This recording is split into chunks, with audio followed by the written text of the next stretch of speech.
ଷୋଳଟି ଫଗୁଣ ଆସି ତତେ ଛୁଇଁ ଗଲା ପରେ ଜିନ୍ସ ତୁ ପିନ୍ଧିଲୁ ଯୋଉ ଦିନ ମନ ମୋର ହେଲା କନ କନ ନୁନି ମୋର ହେଲା ଛନ ଛନ ସେଇ ଦିନୁ ଓୟକୁ ନେଇ ପେଲିଲି ମୁଁ ତତେ ସବୁଦିନ ସେଇ ଦିନୁ ଓୟକୁ ନେଇ ପେଲିଲି ମୁଁ ତତେ ସବୁଦିନ।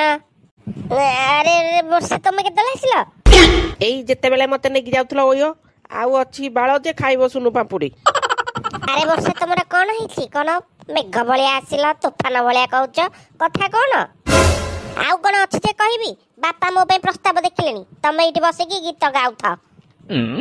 ନା ବର୍ଷା ଏମିତି କହନି, ମୁଁ ତମ ବିନା ବଞ୍ଚି ପାରିବିନି। ଆଇ ଲଭ୍ ୟୁ ବର୍ଷା, ଆଇ ଲଭ୍ ୟୁ। ମୁଁ କଣ ତମ ବିନା ବଞ୍ଚି ପାରିବି? ଟୁଙ୍ଗୁରୁ ଚାଲ ଲୁଚିକି ପଳେଇବା, ବାହା ହେଇଯିବା। ଆରେ କଣ ହେଇଛି? ଦି ଜଣ ଯାକ ଟେନସନ ଲାଗୁଛ। କଣ କହିବି ସାଙ୍ଗ, ତା ବାପା ତା ପାଇଁ ପୁଅ ଖୋଜୁଛନ୍ତି, ଆମେ ଭାବୁଛୁ ଲୁଚିକି ଯାଇକି ବାହା ହେଇଯିବୁ ବୋଲି। ହଁ ଲୁଚିକି ଯାଇକି ତ ବାହା ହେଇଯିବ, ହେଲେ କଣ ହବ?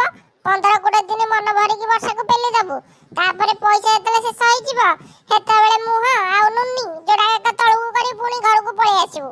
ଫଳଟେ କଣ ହବ? ତ କଣ କରିବୁ ସାଙ୍ଗ, କଣ ଗୋଟେ ବୁଦ୍ଧି ଦେ। ମାଦିଆ ଭାଇ, ମୁଁ ଟୁଙ୍ଗୁରୁକୁ ଛାଡିକି ରହିପାରିବିନି, ମରିଯିବି। ତୋର କଣ ଅଛି? ତୁ ତ 4 ବର୍ଷ ତଳେ ଗେହୁଲାକୁ କହୁଥିଲୁ ଏଇ କଥା, ତାକୁ ଛାଡିକି ରହିପାରିବୁନି। ହଁ କହୁଥିଲି, ସେତେବେଳେ ମୁଁ ଛୋଟ ପିଲା ଥିଲି ନା। ହଁ ଏବେ ବଡ ହେଇଗଲୁଣି, ତୋ ଜିନିଷ ବି ବଡ ହେଇଗଲାଣି। ଆବେ ସାଙ୍ଗ ଏଇ ସମୟରେ ମଜା କରନା, କଣ ଗୋଟେ ଆଇଡିଆଟେ ତ ଦେ। ଆବେ ଆଗ ଯାଇକି ଘରେ କହ, ଦେଖିବା କଣ ହଉଛି। ହେଲେ ଆମ ଘରେ ରାଜି ହେବେନି। ଆବେ ଟ୍ରାଏ ତ କର, ଟ୍ରାଏ କରିବାକୁ କଣ ଗାଣ୍ଡି ଫାଟି ଯାଉଛି? ହଉ ତାହେଲେ ଠିକ ଅଛି ଆଉ। ବାପା ବାପା ମୁଁ କହୁଥିଲି କି। ଆରେ ବର୍ଷା, କଣ କହିବାକୁ ଚାହୁଁଥିଲୁ ନା କଣ? କହ କହ। ବାବା ମୁଁ କହୁଥିଲି କି ମୁଁ ଗୋଟେ ଟୋକାକୁ ଭଲ ପାଉଛି। କଣ ହେଲା? ଗୋଟେ ଟୋକାକୁ ତୁ ଭଲ ପାଉଛୁ? ତୋର କେତେ ସାହସ! କିଏ ବେ ସେ ଟୋକା? ବାପା ତା ନା ହଉଛି ଟୁଙ୍ଗୁରୁ। କଣ ସେ ରାଣ୍ଡୁଆ ବେଧୁଆ ଟୁଙ୍ଗୁରୁକୁ ତୁ ଭଲ ପାଉଛୁ? ତା ଔକାତ କଣ ମୋ ଔକାତ କଣ ତୁ ଜାଣିପାରିଲୁନି? ଭଲ ପାଇବା ପୂର୍ବରୁ ଏ ଟିକେ ଭାବି ପାରିଲୁନି? ତା ଔକାତ କଣ ଆମ ଔକାତ କଣ? ବାବା ଟୁଙ୍ଗୁରୁକୁ ନ ବାହାହେଲେ ମୁଁ ମରିଯିବି, ତା ବିନା ବଞ୍ଚି ପାରିବିନି ବାପା। ତୋ ପାଟିରୁ ଗୋଟେ ଶବ୍ଦ ଶୁଣିବାକୁ ଚାହୁଁନି, ଚୁପଚାପ ଘରକୁ ପଳା। ଟୁଙ୍ଗୁରୁକୁ ବାହା ହବ, ତା ଔକାତ କଣ ମୋ ଔକାତ କଣ ଟିକେ ଭାବି ପାରିଲୁନି ଭଲ ପାଇବା ପୂର୍ବରୁ?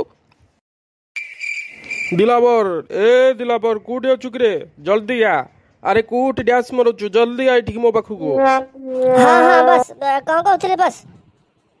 ଆରେ ଦିଲାବର, ପିଲାମାନଙ୍କୁ ନେଇକି ଗଲୁ ଟିକେ ଟୁଙ୍ଗୁରୁ ପାଖକୁ, ଶଳା ତାର କେତେ ସାହସ! ସେ ପୁଣି ମୋ ଝିଅକୁ ଭଲ ପାଉଛି, ପୁଣି କହୁଛି ବାହା ହବ। ଶଳାକୁ ଏମିତି ପିଟିବ, ଏମିତି ପିଟିବ, ଶଳା ହଗିଲା ମୁତିଲା ଯାଙ୍କେ ତାକୁ ପିଟିବ। ହଁ ମନେ ରଖ, ତାକୁ ମାରିବନି ଜୀବନରେ, ବାଡେଇ ବାଡେଇ ତାକୁ ହଗେଇ ମୁତେଇ ଦବ। ଠିକ ଅଛି ବସ୍, ଓକେ, ସାଙ୍ଗେ ସାଙ୍ଗେ ଯାଉଛି।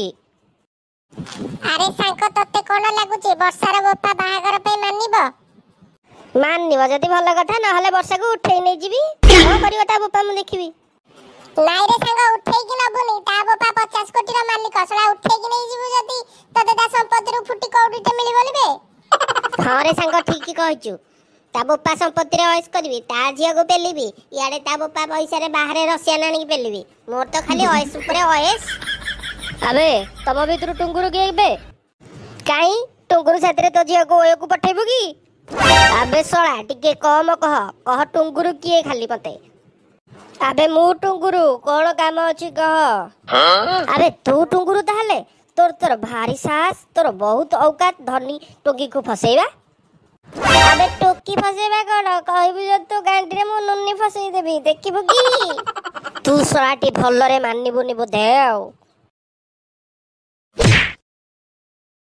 ଶଳା ମୋ ଦେହରେ ହାତ ଲଗେଇ ଦେଲୁ, ଶଳା ଦେଖ ଏବେ ମୁଁ କଣ କରୁଛି। ଆବେ କହ ତତେ କିଏ ପଠେଇଛି? ଶଳା ବେଗି କହ ତତେ କିଏ ପଠେଇଛି, ନହେଲେ ଶଳା ତୋର ଏଇଠି ପୋଷ୍ଟ ବଟମ କରିଦେବି ବେ ଶଳା। କହୁଛି ପିଟନି, କହୁଛି ତମକୁ ପିଟିବାକୁ ବର୍ଷାର ବାପା ମତେ ପଠେଇଥିଲା, ମତେ ଛାଡ଼ିଦିଅ। ଆବେ କହିଦବୁ ବର୍ଷାର ବୋପାକୁ, ତା ଘରକୁ ଯାଉଛି, ତା ଆଖି ଆଗରେ ବର୍ଷାକୁ ବାହା ହେବି, ତାକୁ ଉଠେଇ ଆଣି ତା ସହିତ ରାସଲୀଳା କରିବି। କଣ କରିବା କଥା କରିବ ବର୍ଷାର ବୋପା। ହଁ ଆଜ୍ଞା କହିଦେବି। କଣ ହେଲା ଦିଲାବର, ମୁହଁଟା କଣ ନୁନି ଭଳିଆ କରିଛୁ? କଣ କହିବି ସାରେ ତାକୁ କଣ ପିଟିବି ସିଏ ଏମିତି ପିଟିଲା ଯେ ମୋର 1 2 3 4 ସବୁ ହେଇଗଲା ଏଇଠି। ବାପା ତମେ ଏତେ ଭୁଲ କେମିତି କରିପାରିଲ? ତମେ ଟୁଙ୍ଗୁରୁକୁ ପିଟିବାକୁ ପିଲା ପଠେଇ ପାରିଲ? ତା ପୂର୍ବରୁ ମତେ ମାରିଦିଅ, ତାର ଯଦି କିଛି ହେଇଯିବ ମୁଁ ଜୀବନ ହାରିଦେବି ବାପା, ତା ବିନା ବଞ୍ଚି ପାରିବିନି। ନା ଝିଅ ନା, ତୋ ବିନା ମୋର କିଏ ଅଛି କହିଲୁ? ତୁ ଏମିତି କହନା, ମୋ ହୃଦୟ ଫାଟି ଯାଉଛି, ଏମିତି କହନା। ଦିଲାବର ତୁ ଆଉ ଥରେ ଯା ଟୁଙ୍ଗୁରୁ ପାଖକୁ, ଟୁଙ୍ଗୁରୁକୁ ସାଙ୍ଗରେ ଧରିକି ଆସିବୁ। ନା ଆଜ୍ଞା ନା, ତା ପାଖକୁ ଆଉ ଯିବା କଥା କୁହନ୍ତୁନି, ସିଏ ପୁଣି ମତେ ପିଟିବ। ନା ସେ କିଛି କରିବନି, ତାକୁ କହିବୁ ବର୍ଷାର ବାପା ଡାକିଛନ୍ତି ଘରକୁ ଆ। ଓକେ ଓକେ ବସ, ଯାଉଛି ଯାଉଛି। ଆବେ ତତେ କଣ ପେଲା ପାଇଲାନି? ପୁଣି ପଳେଇ ଆସିଛୁ ପେଲା ଖାଇବୁ? ନାଇଁ ଭାଇ ନାଇଁ, ମୁଁ ତମକୁ ଡାକିବାକୁ ଆସିଛି, ବର୍ଷାର ବାପା ତମକୁ ଡାକିଛନ୍ତି ଘରକୁ ଆସ। କଣ ବୁଢା ଏତେ ଶୀଘ୍ର ମାନିଗଲା? ହଉ ତୁ ତୁ ତୁ ଚାଲେ, ମୁଁ 10 ମିନିଟ୍ ଭିତରେ ଯାଇକି ପହଞ୍ଚୁଛି। ଆରେ ସାଙ୍ଗ ବୋପା ତାର ମାନିଗଲା ବୋଧେ, ଚା ସାଙ୍ଗ ହେଇକି ଯିବା। ନାଇଲୋ ବୋପା ମତେ କହନା, ଘରକୁ ଗଲେ ତାର ଏଠୁ ବାନ୍ଧିକି ରଖିବ, ଖାସୁ କରିଦବ, ମୁଁ ଯିବିନି। ହଉ ତୁ ନ ଯା, ମୁଁ ଯାଉଛି। ଯାରେ ପୁଅ ଯା, ଯେତେବେଳେ ତାର ବୋପା ତତେ ଲଙ୍ଗଳା କରି ଛାଡିବ ସେତେବେଳେ ତୋ ମନ ବୁଝିବ ଆଉ। ତୁ ଟୁଙ୍ଗୁରୁ ତାହେଲେ? ହଁ ବାପା ମୁଁ ଟୁଙ୍ଗୁରୁ। ତମ ଭଳିଆ ଲଫଙ୍ଗା ଛତରାକୁ ମୁଁ ଭଲ ଭାବେ ଜାଣେ। ଧନୀ ଟୋକିଙ୍କି ଦେଖିକି ଫସେଇବ, ତା ବୋପା ଠାରୁ ପଇସା ଆଦାୟ କରିବ, ତମର ଗୋଟେ ହଉଛି ନିୟମିତ ଅଭ୍ୟାସ। ନା ବାପା ନା, ମୁଁ ଏମିତି ନୁହଁ, ମୁଁ ତମ ଝିଅକୁ ବହୁତ ଭଲ ପାଏ। ଆଚ୍ଛା ଠିକ ଅଛି, ମୁଁ ମୋ ଝିଅକୁ ତମ ସହିତ ବାହାଘର କରିବି, ହେଲେ ଗୋଟେ ସର୍ତ୍ତରେ। ହଁ ବାପା ତମ ସବୁ ସର୍ତ୍ତରେ ମୁଁ ରାଜି। ଆଚ୍ଛା ହଉ ଠିକ ଅଛି, ମୁଁ ତମକୁ 1,00,000 ଟଙ୍କା ଦଉଛି, ତମେ ମାସକ ମଧ୍ୟରେ ଏହି 1,00,000 ଟଙ୍କାକୁ 10 ଲକ୍ଷ କରିକି ମତେ ଦବ। ଯଦି କରିପାରିଲ ତାହେଲେ ତମ ସାଥିରେ ମୋ ଝିଅକୁ ବାହାଘର କରିବି। ଆବେ ବୁଢା, ମୁଁ ଯଦି 1,00,000 ଟଙ୍କାକୁ 10 ଲକ୍ଷ କରିପାରନ୍ତି ତାହେଲେ ମୁଁ କାହିଁକି ବସ୍ତିରେ ରୁହନ୍ତି? ବାଳ କଥା ଗୋଟେ କହିଲା। ତାହେଲେ ପଳା ଏଠୁ, ମୋ ଝିଅକୁ ଭୁଲି ଯା ତୁ। ନା ନା ବାପା, ମୁଁ ତମର କଥାରେ ରାଜି, ମୁଁ ରାଜି ତମ କଥାରେ। ହଉ ଠିକ ଅଛି, ଦିଲାବର ତାକୁ 1,00,000 ଟଙ୍କା ଦେଇଦେ। ଆବେ ବର୍ଷା ବୋପା ତୁ ତ 1,00,000 ଟଙ୍କା ଆଣିଲୁରି, ହେଲେ ତାକୁ 10 ଲକ୍ଷ କେମିତି କରିବୁ ମାସେ ଭିତରେ? ହଁ ରେ ସାଙ୍ଗ, ସେଇଆ ଭାବୁଛି କେମିତି ତାକୁ 10 ଲକ୍ଷ କରିବି। ଆରେ ସାଙ୍ଗ ମୁଁ କେତେବେଳେ ଏକା ପଟିଆ 1,00,000 ଟଙ୍କା ଦେଖିନି, ଆଉ ଟିକେ ଆକାଶଟା ଖୋଲୁନୁ ମୁଁ ଦେଖିବି 1,00,000 ଟଙ୍କା କେମିତି। 1,00,000 ଟଙ୍କା କଣ ତୁ ଛୋଡ଼ିପ, ମୁଁ ନୁନି ବି ଦେଖିନୁ, ଖୋଲିଦେବି କି ପେଣ୍ଟଟା, ଦେଖିଦବୁ ନୁନିଟା। 1 ଡବଲ 1 ଡବଲ 1 ଡବଲ 1000 ଦିଅ, ଘଣ୍ଟାକ ପରେ 2,000 କରିକି ନିଅ। 1 ଡବଲ 1 ଡବଲ 1 ଡବଲ। ଆରେ ସାଙ୍ଗ ବଢିଆ ହବ ତ, ଆମ ପଇସା ତ ଏଇଠି ଲଗେଇ ଆମେ ତାକୁ ଡବଲ କରିଦବା। ଭାଇ ତମ କମ୍ପାନୀ ନା କଣ? କଣ ତମେ 70 ଟଙ୍କାକୁ ଡବଲ କରୁଛ? ହଁ ସାର୍, ଆମ କମ୍ପାନୀ ନାଁ ହେଉଛି ଚିଟଫଣ୍ଡ କମ୍ପାନୀ। ଆପଣ ଯେତିକି ଲଗାଇବେ ଟଙ୍କା, ଆମେ ଘଣ୍ଟାକ ମଧ୍ୟରେ ତାକୁ ଡବଲ କରିକି ଦେବୁ। ତେବେ ସାର୍ ଆପଣ କେତେ ଟଙ୍କା ଲଗାଇବେ? ଆରେ ସାଙ୍ଗ ଟିକେ ରହିଯା, ସବୁ ଯାକ ଲଗାନା, ଆଗ ତାକୁ ଦେ 1,000 ଟଙ୍କା, ଦେଖିବା ଯଦି ଡବଲ ହେଲା ତାହେଲେ ସବୁ ଯାକ ଲଗେଇଦବା ଆଉ। ହେଇଟି ଆମର 1,000 ଟଙ୍କା ନିଅ, ଆଉ ତାକୁ ଡବଲ କରିକି ଦିଅ। ଠିକ ଅଛି ସାର୍, ଆପଣ ଘଣ୍ଟାଟେ ଅପେକ୍ଷା କରନ୍ତୁ, ମୁଁ ଆପଣଙ୍କ ଟଙ୍କାକୁ ଡବଲ କରିକି ଆସୁଛି। A few moments later. ଏଇଠି ସାର୍ ନିଅନ୍ତୁ, ଆପଣ 1,000 ଟଙ୍କା ଦେଇଥିଲେ, ଏଇଠି ଆପଣଙ୍କର ପଇସା ଡବଲ ହେଇଯାଇଛି, 2,000 ନିଅନ୍ତୁ। ଆରେ ସାଙ୍ଗ ଇଏ ତ 70 ଟଙ୍କା ଡବଲ କରୁଛି, ଆମ 1,00,000 ଟଙ୍କା ଲଗେଇଦବା ଏବେ। ହଁ ସାଙ୍ଗ ଲଗେଇଦେ, ଶୁଭ କାମରେ ବିଳମ୍ବ କାହିଁକି। ଏଇଠି ଆଜ୍ଞା ନିଅନ୍ତୁ ଆମର 1,00,000 ଟଙ୍କା, ଆଉ ତାକୁ ଡବଲ କରିକି ଆଣନ୍ତୁ। ଠିକ ଅଛି ଆଜ୍ଞା, ଆପଣଙ୍କ 1,00,000 ଟଙ୍କା ମୁଁ ନେଉଛି, ଆପଣ ଘଣ୍ଟାଟେ ଅପେକ୍ଷା କରନ୍ତୁ, ମୁଁ 2 ଘଣ୍ଟା ଭିତରେ ଆପଣଙ୍କ ଟଙ୍କାକୁ ଡବଲ କରିକି ଆସୁଛି। ଏମିତି ସାଙ୍ଗ ଟଙ୍କାକୁ ଡବଲ ଡବଲ କରି 10 ଲକ୍ଷ କରିଦେବି, ଆଉ ବର୍ଷା ବୋପାକୁ ଫୋପାଡ଼ି ଦେବି ମୁହଁକୁ ତାର, ତାପରେ ତା ଝିଅକୁ ବାହାଇ ଯିବି, ଆଉ ତା ସମ୍ପତ୍ତିରେ ଅୟସ କରିବି ଆଉ। ହଁ ରେ ସାଙ୍ଗ ବଢିଆ idea. A few minutes later. ଆରେ ସାଙ୍ଗ ଇଏ କଣ 2 ଘଣ୍ଟା କହିଥିଲା, 4 ଘଣ୍ଟା ହେଲାଣି ଆଉ ଆସୁନି ଟଙ୍କା ଧରିକି। ଆରେ ଆସିବ ଆସିବ, ଧୈର୍ଯ୍ୟ ଧରେ, 1,00,000 ଟଙ୍କା ନା ବହୁତ ପଇସା, ଟିକେ ଟାଇମ ଲାଗୁଥିବ ଆଉ। Tomorrow. Day 2, day 3, day 4. ଆରେ ସାଙ୍ଗ ଲାଗୁଛି ପଟି ମାରି ଆମ ଟଙ୍କା ଖାଇଗଲା, ଶଳା ଆସୁନି ଆଉ। ଲାଗୁଛି ନୁହରେ, ଗାନି ମାରି ଆମ ଟଙ୍କା ଖାଇଗଲା, ଶଳା କମ୍ପାନୀ ନାଁ ବି ଦେଇଛି ଚିଟ ଫଣ୍ଡ କମ୍ପାନୀ, ଗଲା ଆମ ପଇସା ଆଉ। ଆରେ ମୁଁ ବର୍ବାଦ ହେଇଗଲି, ମୁଁ କଣ କରିବି ଏବେ ରେ, ମୋ ମୁଣ୍ଡ କାମ କରୁନି। ଟୁଙ୍ଗୁରୁ କଣ ଏଇଠି ବସିଛନ୍ତି, କଣ କରୁଛନ୍ତି? ଆରେ ଟୁଙ୍ଗୁରୁ କାହିଁ କାନ୍ଦୁଛ, କଣ ହେଲା ତମର, ତମେ କାହିଁ କାନ୍ଦୁଛ?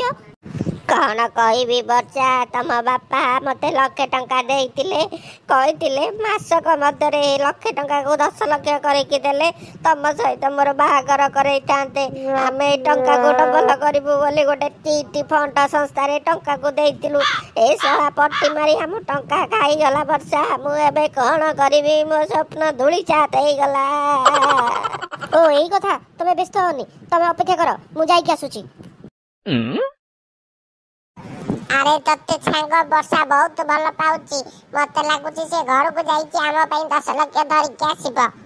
ହଁ ରେ ସାଙ୍ଗ, ମତେ ବି ସେଇଆ ଲାଗୁଛି। ବର୍ଷାକୁ ବାହାଘର ଆଉ ତା ସମ୍ପତ୍ତିରେ ମୋର ଅଏସ୍ କରିବାର ଦିନ ଖୁବ ଶୀଘ୍ର ପାଖେଇ ପାଖେଇ ଆସୁଛି। ଆଉ ଏଇ ନିଅ 10 ଲକ୍ଷ, ମୁଁ ଯାଉଛି। କାଲି ସକାଳୁ ଆସିକି ବାପାଙ୍କୁ ଦେଇଦବ ଏଇ 10 ଲକ୍ଷ।